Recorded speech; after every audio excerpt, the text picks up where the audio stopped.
ایک دفعہ کا ذکر ہے کہ ایک دور دراز صحرا تھا جہاں ریت کے ٹیلے آسمان کو چھوتے تھے اور گرم ہوائیں دن رات چلتی تھی۔ اس صحرا کا نام تھا ریگستان خوف۔ یہاں کے لوگ سادہ اور مہمان نواز تھے، مگر ان کی زندگیاں ایک عجیب سے خوف سے دوچار تھی۔ صحرا کے اندر ایک پراسرار اونٹ گھومتا تھا جسے لوگ آدم خور اونٹ کہتے تھے۔ یہ اونٹ عام اونٹوں سے بالکل مختلف تھا۔ اس کی آنکھیں سرخ تھیں جیسے آگ کے شعلے ہوں، اور اس کے جسم پر زخموں کے نشان تھے جو کبھی بھی نہ بھرتے تھے۔ اس کی رفتار تیز تھی اور وہ رات کے اندھیرے میں شکار کرتا تھا۔ لوگوں کا خیال تھا کہ یہ اونٹ کسی لعنت کا شکار ہے، یا شاید کوئی جن ہے جو اونٹ کی شکل میں لوگوں کو ڈرا رہا ہے۔ ہر رات کسی نہ کسی گاؤں سے یہ خبر آتی کہ آدم خور اونٹ نے کسی کو اٹھا لیا ہے۔ لوگ خوفزدہ تھے اور کوئی بھی صحرا میں جانے کی ہمت نہیں کرتا تھا۔ ایک دن ایک نوجوان شہریز نام کا لڑکا اس صحرا میں پہنچا۔ شہریز ایک سائنسدان تھا جو پراسرار واقعات کی تہہ تک پہنچنے کا شوق رکھتا تھا۔ اس نے آدم خور اونٹ کے بارے میں سنا تو اسے یقین نہ آیا کہ آخر کیسے ممکن ہو سکتا ہے۔ اونٹ تو ایک شاکاہاری جانور ہے، وہ آدم خور کیسے ہو سکتا ہے؟ وہ سوچتا رہا۔ آخر کار شہریز نے فیصلہ کیا کہ وہ اس راز کو حل کرے گا۔ اس نے گاؤں والوں سے بات کی مگر وہ سب خوفزدہ تھے۔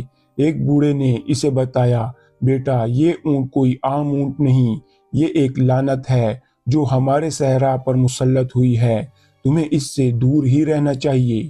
مگر شہریز نے ہار نہ مانی۔ اس نے اپنا سامان باندھا اور صحرا کی طرف چل پڑا۔ اس کے پاس ایک جدید کیمرہ تھا جس سے وہ رات کے وقت ویڈیو بناتا تھا، اور ایک ڈرون بھی تھا جو اسے صحرا کے مناظر دکھاتا۔ اب رات ہوئی تو شہریز نے اپنا کیمپ لگایا۔ وہ اونٹ کی تلاش میں تھا۔ اچانک سے اسے دور سے ایک عجیب سی آواز سنائی دی۔ یہ آواز کسی جانور کی تھی، مگر اس میں ایک درد بھرا ہوا تھا جیسے کوئی چیخ رہا ہو۔ شہریز نے اپنا کیمرہ آن کیا اور وہ آواز کی طرف بڑھ پڑا۔ کچھ دور جا کر اس نے دیکھا کہ ایک بڑا سا اونٹ کھڑا ہے جس کی آنکھیں سرخ تھیں۔ اونٹ نے شہریز کی طرف دیکھا اور پھر اچانک سے اس پر حملہ کر دیا، لیکن شہریز نے جلدی سے اپنا ڈرون اڑایا اور ڈرون کو دیکھ کر اونٹ ڈر گیا اور وہ بھاگ گیا۔ مگر اس واقعے نے شہریز کو حیران کر دیا۔ اونٹ کا یہ رویہ عام جانوروں جیسا نہیں تھا۔ اگلے ہی دن شہریز نے سبھی گاؤں والوں سے بات کی اور انہیں بتایا کہ اس نے اونٹ کو دیکھا ہے۔ لوگ حیران تھے کہ وہ زندہ واپس کیسے آ گیا۔ شہریز نے اپنی سبھی ویڈیو گاؤں والوں کو بتائی، جنہیں دیکھنے کے بعد گاؤں والے اور بھی ڈر گئے۔ اب شہریز نے کھوج کرنا شروع کر دی تو اسے کچھ گاؤں والوں سے معلوم ہوا کہ اس صحرا میں کچھ سال پہلے ایک پاگل سائنسدان آیا تھا جس نے بہت سے جانوروں پر مختلف تجربات کیے تھے۔ ممکن ہے کہ یہ اونٹ بھی اسی کے تجربات کا شکار ہو۔ اب یہ سب جاننے کے بعد شہریز اس پاگل سائنسدان کی لیبارٹری کی تلاش میں نکل گیا۔ کچھ دنوں کی تلاش کے بعد شہریز کو صحرا کے اندر ایک پرانی عمارت ملی جو ریت میں دب چکی تھی۔ وہ اندر گیا تو اسے ایک لیبارٹری ملی جہاں پرانے آلات اور تجربات کے نشان تھے۔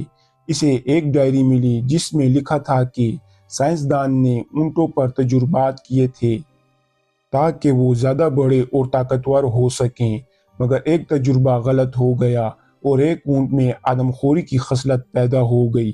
ڈائری پڑھنے کے بعد شہریز نے سمجھ لیا کہ یہی وہ اونٹ ہے جو لوگوں کو ڈرا رہا ہے۔ اس نے فیصلہ کیا کہ وہ اس اونٹ کو پکڑے گا اور اس کا علاج کرے گا۔ اب شہریز نے اونٹ کو پکڑنے کا منصوبہ بنایا۔ اس نے اپنی ڈرون اور جدید آلات کا استعمال کیا اور آخر کار اونٹ کو ایک جال میں پھنسا ہی لیا۔ اونٹ زور زور سے چلانے لگا مگر شہریز نے اسے پرسکون کیا۔ شہریز نے اونٹ کے خون کے نمونے لیے اور انہیں لیبارٹری میں ٹیسٹ کیا تو اسے معلوم ہوا کہ اونٹ کے جسم میں ایک خطرناک وائرس ہے جو کہ اسے آدم خور بنا رہا ہے۔ جس کے بعد شہریز نے الگ الگ طریقوں سے اونٹ کا علاج کیا، جس کے کچھ ہی دنوں بعد اونٹ بالکل ٹھیک ہو گیا۔